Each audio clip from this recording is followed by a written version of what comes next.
Hello everyone, welcome to banking हटके।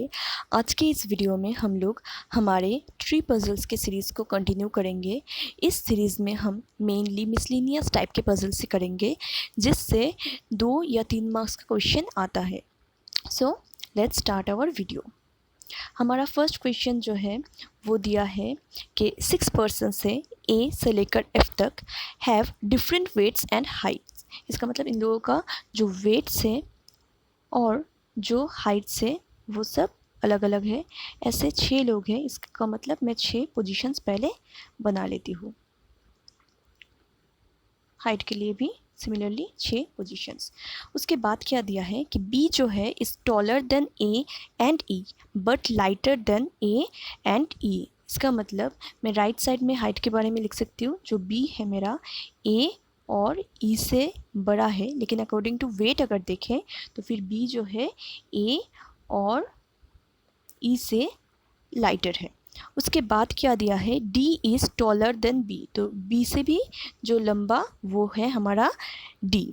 ई is only taller than F and C. इसका मतलब ई जो है, इस ई के नीचे 2 ही लोग बैठ सकते हैं, वो सी और एफ ही होगा। लेकिन कौन सा सी होगा कौन सा एफ होगा ये अभी तक हमें नहीं पता। इसका मतलब ई जो है वो 4th पोजीशन में आ जाएगा। उसके बाद क्या दिया है, ओनली 1 पर्सन लाइटर देन ए। इसका मतलब ए से जो हल्का एक ही हो सकता है, इसका मतलब ए जो है वो 5th पोजीशन में आ जाएगा।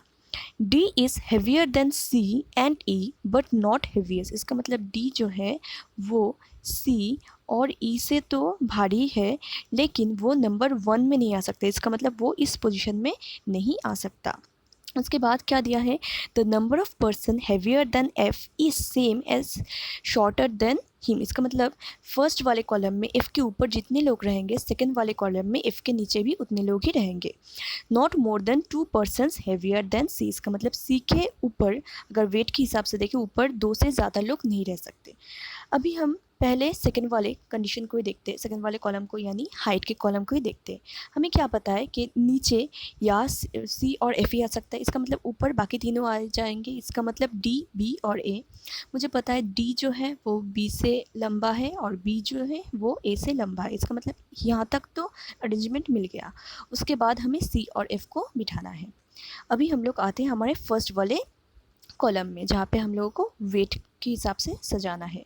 तो हमें क्या पता है, जो बी है वो ए और ई से जो हल्का है। इसका मतलब बी ए से अगर हल्का होगा तो फिर बी तो एकदम लास्ट में ही आएगा। अब ई ऊपर जहाँ पे भी हो कोई प्रॉब्लम नहीं।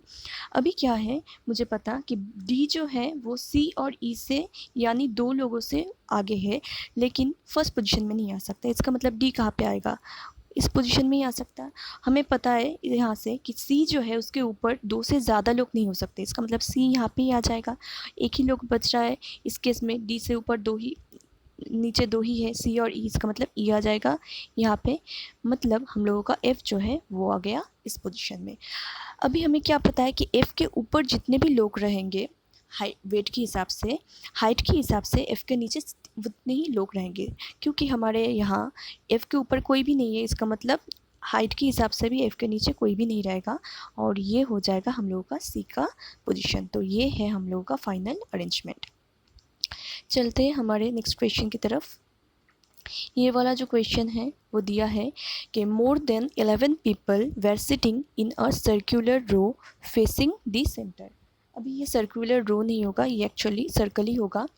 तो एक सर्कल है, सर्कल में 11 लोग बैठे हैं और सब के सब सेंटर की तरफ फेस कर रहे हैं। क्या दिया है कि आर जो है is third to the left of L. इसका मतलब एफ के एल के फर्स्ट सेकंड थर्ड लेफ्ट में आर बैठेगा। 2 people are sitting between S and R. S और आर के बीच में 2 लोग बैठ सकते हैं। इसका मतलब आर को छोड़ के 1 2, यहाँ पे तो एस नहीं आ सकता क्योंकि ऑलरेडी एल बैठा है। इसका मतलब यहाँ से 2 छोड़ के ये आ जाएगा हम लोगों का एस। उसके बाद उसने दिया है कि P is second to the right of Q। P जो है second to the right of Q है। नेक्स्ट दिया है कि 1 people sitting between L and Q। L और Q के बीच में 1 लोग है। पहले मैं लेती हूँ कि यहाँ पे Q है, एक छोड़ के यहाँ पे Q, तो Q के फर्स्ट सेकंड राइट यहाँ पे P होना चाहिए, लेकिन यहाँ पे ऑलरेडी L बैठा है। इसका मतलब Q यहाँ पे नहीं आ सकता। तो क्यू कहाँ पे आएगा, यहाँ से एक छोड़ के ये आ जाएगा हमारा क्यू। अगर ये क्यू हो गया फिर फर्स्ट सेकंड राइट में ये हो जाएगा हमारा पी। अभी उसके बाद क्या दिया है कि less than 2 people are sitting between S and पी। इसका मतलब एस और पी जो है इन दोनों के बीच में या तो कोई भी नहीं रहेगा या फिर एक ही लोग रहेगा। और हमें फर्स्ट में ही दिया है कि more than 11 people are there. तो पहले एक बार हम काउंट कर लेते कितना लोग हुआ है अभी तक। तो 1 2 3 4 5 6 7 8 9 10 11 लोग हुआ है, लेकिन हम लोगों को मोर देन 11 चाहिए। इसका मतलब और एक लोग चाहिए जो कहाँ पे हो सकता है, एस और पी के बीच में ही हो सकता है। इसका मतलब ये हो जाएगा हमारा फाइनल अरेंजमेंट जहाँ पे कुल 12 लोग हैं और ये हो गया हमारा अरेंजमेंट। अभी चलते हैं हमारे नेक्स्ट क्वेश्चन की तरफ। हमारा जो नेक्स्ट क्वेश्चन है ये वाला क्वेश्चन ब्लड रिलेशन के ऊपर बेस्ड है।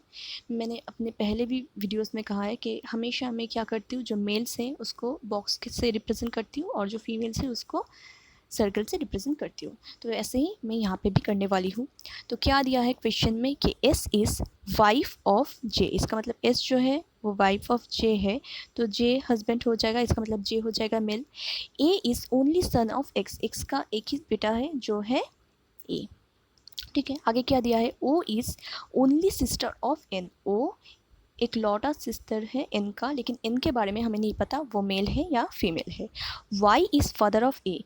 ए तो एक लौटा ही बेटा था और उसका जो फादर है वो वाई है, इसका मतलब एक्स जो है उसका मदर हो गया। उसके बाद दिया है J and X are brothers and sister may और मे नॉट बी रिस्पेक्टिवली।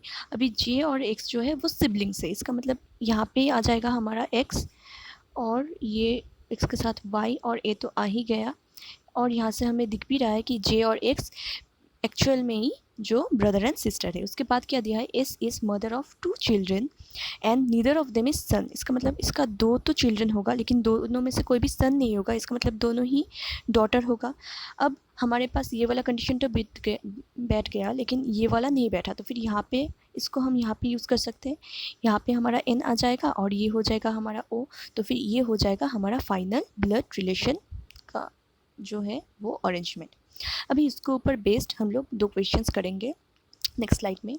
तो ये है हमारा 2 क्वेश्चंस। पहले मैं जो अरेंजमेंट था उसको पहले एक बार फिर से और बना लेती हूँ। एस जो था, एस एक फ़ीमेल था, उसके जो हस्बैंड थे वो थे जे और इसके 2 बेटियाँ थे, एक ओ और एक एन। जे जो थे, जे के एक सिस्टर था वो था एक्स, एक्स का हस्बैंड जो था वो था वाई और इन दोनों का जो ओनली सन था वो था ए। यहाँ तक हमें पता है। अभी हम लोगों को क्वेश्चन में पूछा है कि what is the relation of O with respect to X. O with respect to X, अगर हम यहाँ से देखें तो फिर एक्स का जो है एक्स है, एक्स की जो भाई है, भाई की डॉटर है ओ, इसका मतलब हम बोल सकते हैं कि ओ क्या है, नीस है एक्स का, इसका मतलब आंसर हो जाएगा हमारा niece. Next, what is relation of A with respect to N. अभी ए और एन दोनों ही सेम जनरेशन में है, इसका मतलब ए और एन क्या हो जाएगा, कज़न्स हो जाएगा। तो ये था हमारा 2 क्वेश्चंस। सो आज के इस वीडियो में यही था। उम्मीद करती हूँ कि आपको ये वीडियो अच्छा लगा होगा। Thanks for watching. देखते रहिए बैंकिंग हटके।